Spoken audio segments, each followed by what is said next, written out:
I paid for everything: the apartment, restaurants, vacations. I thought I was making my girlfriend happy. Then I accidentally received a bank notification. She withdrew $15,000 from our account and transferred it to an unknown person. At that moment, I realized I was living with a con artist, and I decided she would pay dearly for her greed. I met Olivia 3 years ago. She was beautiful, smart, charismatic. Her smile could light up a room, and her laugh was infectious. She had this way of making everyone around her feel special, especially me. "You're different," she'd say, tracing her finger along my jawline. "You actually listen when I talk." When we first met at a charity gala in Boston, I was immediately drawn to her. Dressed in a deep blue gown that highlighted her honey blonde hair and sea green eyes, she stood out from everyone else. I was there representing my investment firm, making small talk with potential clients, when she approached me with a champagne flute in hand. "These things are always so boring, aren't they?" she whispered, a conspiratorial smile playing on her lips. "I'm Olivia, by the way." From that moment, I was captivated. Our first date was at a small Italian restaurant in the North End. She told me about her dreams, her passions. She wanted to open her own boutique one day, showcasing local designers and artists. "I just need the right opportunity," she said. "The right person to believe in me." She always talked about wanting a beautiful life. She said she lacked stability, that previous boyfriends had deceived her, that she just wanted to be loved. I believed her. Her stories about her past relationships painted her as the perpetual victim. There was Michael, who borrowed money and never paid it back. Then James, who cheated on her with her best friend. And finally, David, who promised to help her start her business but disappeared when things got serious. "That's why it's so hard for me to trust," she explained one night as we lay in bed, her head on my chest. "But with you, Daniel, with you, I feel safe." A year into our relationship, we moved in together. It seemed like the natural next step. I found a beautiful apartment in Beacon Hill, expensive, but worth it to see the look on her face when I showed her the view of the Charles River from our bedroom window. "This is perfect," she breathed, wrapping her arms around me. "You're perfect." I took on all the bills, rent, purchases. I didn't mind.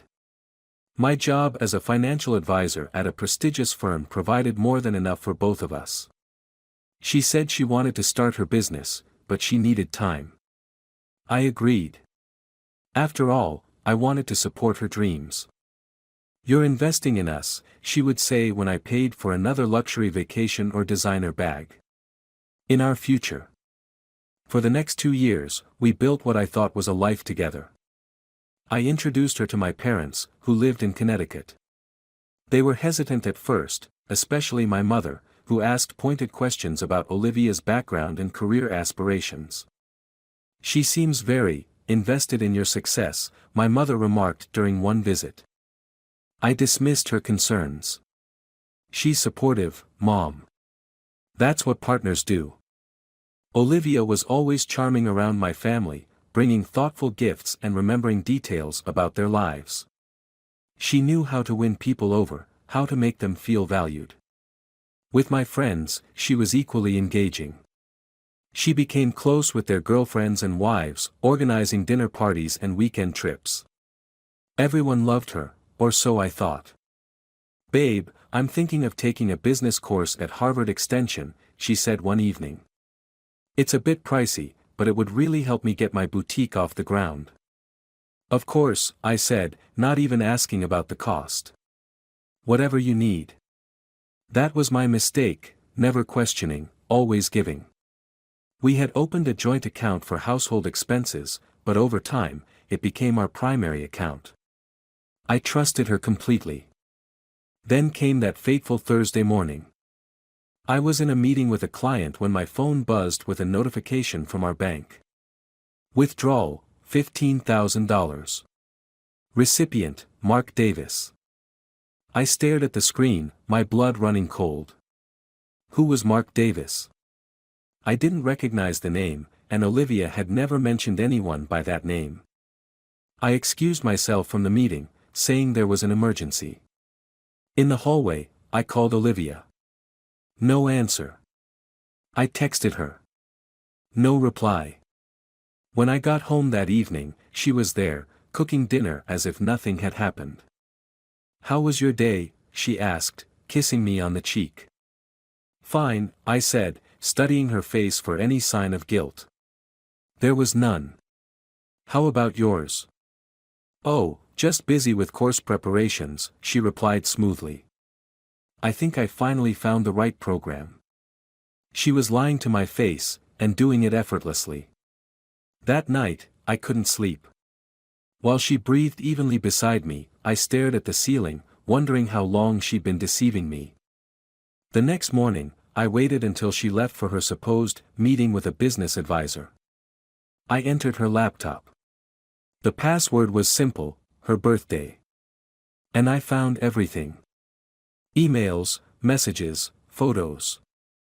Her correspondence with Mark Davis went back almost a year. He wasn't just someone she knew, he was her lover. And there were others too. He's just convenient. I'll leave soon, but first I want to take everything I can. I'm playing my role, but you know who I really love. In a couple of months, I'll move in with you. He won't even understand what happened.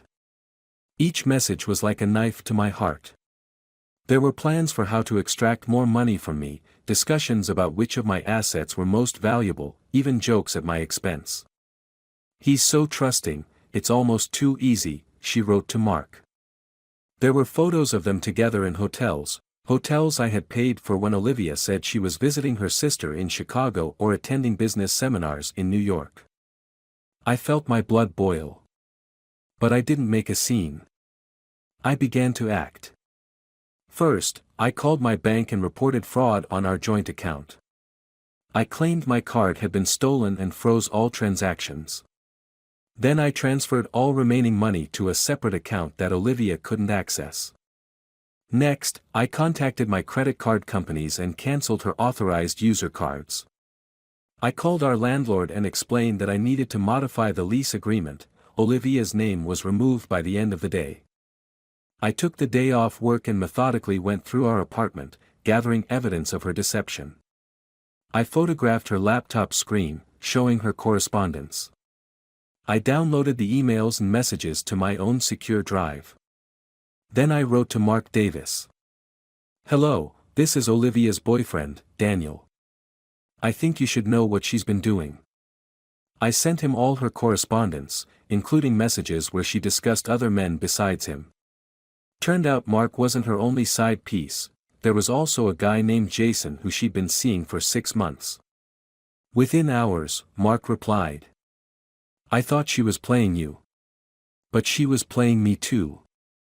He explained that Olivia had told him she was single when they met, then later claimed she was in an abusive relationship she was trying to escape. She had convinced him to help her get out by accepting money transfers that she would use to set up a new life for them. "She told me the $15,000 was the first installment of her escape fund," he wrote. "She said you monitored her accounts and she needed to move money gradually. I asked him if he'd be willing to help me confront her. Surprisingly, he agreed. The next day, I acted completely normal. When Olivia came home, I greeted her with a kiss. I made reservations for tomorrow night, I told her. That new place downtown you've been wanting to try. Le Bernardin." Her eyes lit up. "Really? That's so sweet." She wrapped her arms around my neck. "What's the occasion? Do I need an occasion to treat my girl?" I smiled, the words tasting like ash in my mouth. "You're the best," she said, kissing me deeply. The following evening, she spent hours getting ready, selecting her most expensive dress, one I had bought her for her birthday, and her favorite jewelry. "How do I look?" she asked, twirling before me. "Beautiful," I said, and meant it. That was the tragedy, she was stunning, intelligent, charismatic. She could have had it all legitimately. She didn't need to con and manipulate. When we arrived at the restaurant, I asked the maitre d' to take us to our reserved table. He led us to a private dining area in the back. But instead of an intimate table for two, Mark Davis was sitting there. Next to him was a folder labeled Olivia's Lies. What is this?" she stammered, her face draining of color. "This is your ending, Olivia," I said calmly. Mark stood up. "You told me he abused you. You told me you needed to escape." Olivia's eyes darted between us. "Daniel, this isn't what it looks like. This man is stalking me, I was going to tell you." "Save it," I interrupted, opening the folder. Inside were printouts of her messages, photos of her with Mark and Jason, bank statements showing her transfers, and receipts from hotels. $15,000, Olivia. That's grand theft. That's a felony. My voice was steady despite the rage and hurt inside me. She tried to recover, tears welling in her eyes. "I can explain everything. He's manipulating you, can't you see?" I was gathering evidence on him. But Mark wordlessly stood up. "You're dead to me," he said simply, and walked out. She turned to me, desperation in her eyes. "Danny, please. It's all a misunderstanding." I signaled to the waiter, who had been instructed beforehand. He approached with an envelope. "Your final paycheck, Ms. Green," I said, sliding it across the table. "Consider our relationship terminated." "What are you talking about?" she whispered. "I've spoken to our landlord. Your name is off the lease. Your credit cards have been cancelled. The joint account has been frozen due to fraudulent activity. Oh, and I've informed your business course advisor at Harvard Extension that you won't be attending." She began to sob, mascara running down her cheeks. "You can't do this. Where am I supposed to go?" "That's not my problem anymore." I stood up. "A taxi is waiting outside with your essential belongings. The rest will be donated to charity." "Daniel, please." She grabbed my arm. "I love you." It was a mistake, I was confused. I gently removed her hand. "Goodbye, Olivia." As I walked out, I heard her crying, begging the waiter to let her stay. But I had already arranged everything. The restaurant staff knew she wasn't welcome to remain after I left. Outside, as promised, a taxi waited with 2 suitcases of her clothes and personal items. "The lady inside will be needing a ride," I told the driver, handing him a $100 bill. "But she has nowhere to go." That night, as I sat alone in my apartment, I didn't feel the satisfaction I had expected. I felt hollow. 3 years of my life had been a lie. Every "I love you," every kiss, every promise, all fabricated by a master manipulator. My phone buzzed constantly with messages from Olivia, alternating between apologies, pleas, and threats. "I'll tell everyone you abused me. Please, I have nowhere to go. I'm sorry, I made a terrible mistake. You'll regret this, Daniel." I blocked her number. The next day, I received emails from her various accounts. I blocked those too. She showed up at my office, causing a scene in the lobby until security escorted her out. My boss was understanding when I explained the situation. "Take some time off," he suggested. "Clear your head."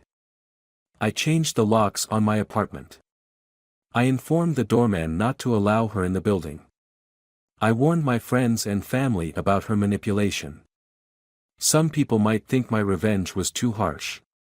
But Olivia didn't just steal my money, she stole years of my life, my trust, my ability to believe in love. Now she has nothing. And me? I have my freedom. It's been 6 months since that night at the restaurant. I've heard through mutual acquaintances that Olivia moved back to her hometown in Oregon. Apparently, she's working as a sales associate at a department store, a far cry from the luxurious lifestyle she'd grown accustomed to with me.